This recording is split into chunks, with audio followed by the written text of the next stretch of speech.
ನಮಸ್ತೆ ಫ್ರೆಂಡ್ಸ್, ಲಕ್ಷ್ಮೀ ಶ್ರೀನಿವಾಸ್ ಕುಟುಂಬಕ್ಕೆ ನಿಮಗೆಲ್ಲ ಸ್ವಾಗತ. ಇವತ್ತು ನಾನು ಚುರುಮುರಿ ಒಗ್ಗರಣೆ ಮಾಡೋದನ್ನು ತೋರಿಸ್ತಾ ಇದ್ದೀನಿ. ಇದನ್ನು ಹೇಗೆ ಮಾಡೋದಂತ ನೋಡ್ಕೊಂಬರೋಣ ಬನ್ನಿ. ಮೊದಲಿಗೆ ಗ್ಯಾಸ್ ಹಚ್ಕೊಂಡು ಎಣ್ಣೆ ಕಾಯಲಿಟ್ಕೊಂಡಿದ್ದೀನಿ. ಇದಕ್ಕೆ ಸಾಸಿವೆ ಜೀರಿಗೆ ಹಾಕ್ಕೊತಿದ್ದೀನಿ. ನಂತರ ಎರಡು ಈರುಳ್ಳಿನ ಸಣ್ಣದಾಗಿ ಕಟ್ ಮಾಡಿ ಇಟ್ಕೊಂಡಿದ್ದೀನಿ. ಇದನ್ನು ಹಾಕ್ಕೊತೀನಿ. ಈರುಳ್ಳಿನ ಚೆನ್ನಾಗಿ ಫ್ರೈ ಮಾಡ್ಕೋಬೇಕು. ಹಸಿ ವಾಸನೆ ಹೋಗೋವರೆಗೂ ಚೆನ್ನಾಗಿ ಫ್ರೈ ಮಾಡ್ಕೋಬೇಕು. ನಂತರ ಒಂದಿಷ್ಟು ಕರಿಬೇವು ಎಲೆ ಹಾಕ್ಕೊತಿದ್ದೀನಿ. ಅದನ್ನು ಮಿಕ್ಸ್ ಮಾಡ್ಕೋಬೇಕು. ನಂತರ ರುಚಿಗೆ ತಕ್ಕಷ್ಟು ಉಪ್ಪು ಹಾಕ್ಕೋಬೇಕು. ನೀವು ಚುರುಮುರಿ ಎಷ್ಟು ತೊಗೊಂಡಿದ್ರೆ ಅದನ್ನ ನೋಡಿಕೊಂಡು ಉಪ್ಪು ಹಾಕ್ಕೊಳ್ಳಿ.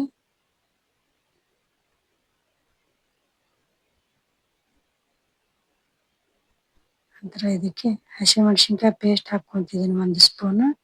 ನೀವು ಬೇಕಿದ್ರೆ ಮೆಣಸಿನ್ಕಾಯಿ ಕೂಡ ಕಟ್ ಮಾಡಿ ಹಾಕ್ಕೋಬೋದು.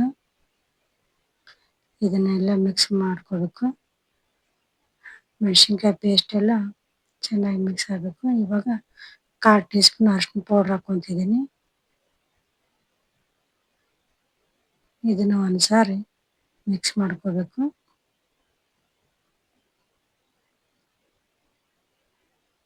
ನಂತರ ಒಂದು ಲಿಂಬೆಹಣ್ಣು ಗಾತ್ರದಷ್ಟು ಹುಣಸೆಹಣ್ಣು ನೆನೆಯಕ್ಕೆ ಇಟ್ಕೊಂಡಿದ್ದೆ. 1 ಅವರ್ ಮುಂಚೆನೆ ನಾನು ಅದಕ್ಕೆ ಹಾಕ್ಕೊತಾ ಇದ್ದೀನಿ. ಮತ್ತು ನಾನು ಟೊಮೊಟೊನ ಹಾಕ್ಕೊಂಡಿಲ್ಲ. ನೀವು ಬೇಕಿದ್ರೆ ಒಂದು ಚಿಕ್ಕ ಟೊಮೊಟೊ ಹಾಕ್ಕೋಬೋದು. ನಿಮಗೆ ಹುಣಸೆಹಣ್ಣು ರಸ ಬೇಡ ಅಂದರೆ ಸ್ಕಿಪ್ ಮಾಡ್ಕೊಂಡು ಟೊಮೊಟೊನ ದೊಡ್ಡದಾಗಿ ಸೈಜಿನ ಟೊಮೊಟೊ ಹಾಕ್ಕೋಬೋದು.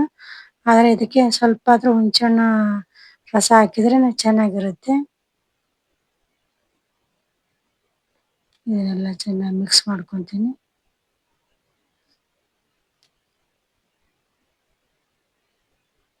ಒಂದು ಚಮಚ ಇದನ್ನು ಬೇಯೋದಕ್ಕೆ ಬಿಡಬೇಕು. ಈಗ ಈ ಚುರುಮುರಿನ ಕ್ಲೀನ್ ಮಾಡ್ಕೋಬೇಕು. ಒಂದು ದೊಡ್ಡ ಬೌಲ್ಗೆ ಚುರುಮುರಿ ಹಾಕ್ಕೊಂಡು ನೀರು ಹಾಕ್ಕೊತಿದ್ದೀನಿ.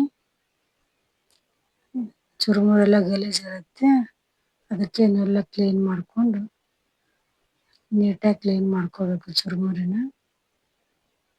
ನೋಡಿ, ಈ ಥರ ನೀರಲ್ಲೆಲ್ಲ ಮುಗಿಸಿ ನೀಟಾಗಿ ಕ್ಲೀನ್ ಮಾಡಬೇಕು. ಆ ನೀರು ಆಮೇಲೆ ನೋಡಿ ಎಷ್ಟು ಕಪ್ಪಗಾಗಿರುತ್ತೆ. ನೀಟಾಗಿ ಈ ಥರ ಕ್ಲೀನ್ ಮಾಡಿಕೊಂಡು ನಂತರ ಅದಕ್ಕೆ ಈ ಥರ ಬ್ರಷ್ ಮಾಡಿ ನೀರನ್ನೆಲ್ಲ ಹಿಂಡಿ ತೆಗಿಬೇಕು.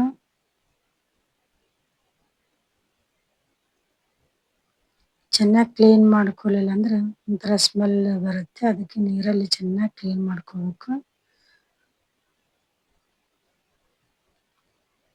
ಈ ಥರ ಎಲ್ಲ ಹಿಂಡಿ ನೀರನ್ನೆಲ್ಲ ಬಸ್ದು ಈ ಥರ ಇಡಬೇಕು. ಇವಾಗ ನೋಡಿ ಪಲ್ಯ ರೆಡಿ ಆಗಿದೆ. ತೊಳ್ಕೊಂಬಂದಂಥ ಚುರುಮುರಿಗೆ ಈ ಪಲ್ಯನ ಇದಕ್ಕೆ ಹಾಕ್ಕೊತೀನಿ.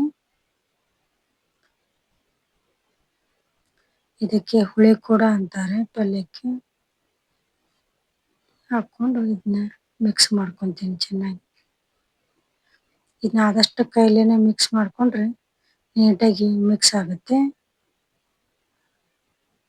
ಕ್ಲೀನಾಗೆಲ್ಲ ಚುರುಮುರಿಗೆ ಹುಳಿ ಅಂಟ್ಕೊಂಡು ಹಾಗೆ ಚೆನ್ನಾಗಿ ಮಿಕ್ಸ್ ಮಾಡ್ಕೋಬೇಕು.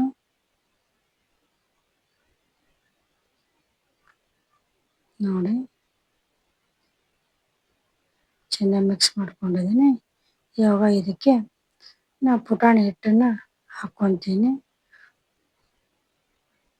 ಒಂದು ಚಿಕ್ಕ ಬೌಲ್ನಲ್ಲಿ ಅರ್ಧ ಬೌಲ್ನಷ್ಟು ತೊಗೊಂಡಿದ್ದೀನಿ. ಇದಕ್ಕೆ ಹಾಕ್ಕೊತಿದ್ದೀನಿ.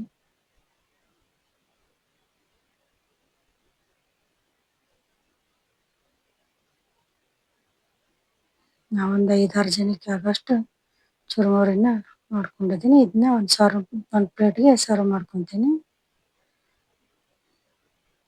ಇದಕ್ಕೆ ಶೇವ್ ಖಾರನ ಹಾಕ್ಕೊಂಡು ತಿಂದರೆ ಸೂಪರಾಗಿರುತ್ತೆ. ಇದರ ಜೊತೆ ಮಿರ್ಚಿ ಕೂಡ ಮಾಡ್ಕೊಂಡು ತಿನ್ಬೋದು, ಸೂಪರಾಗಿರುತ್ತೆ. ನೀವು ಕೂಡ ಟ್ರೈ ಮಾಡಿ, ಚೆನ್ನಾಗಿರುತ್ತೆ. ದೇವರೆಲ್ಲರಿಗೂ ಒಳ್ಳೇದು ಮಾಡಲಿ. ನಮಸ್ಕಾರ.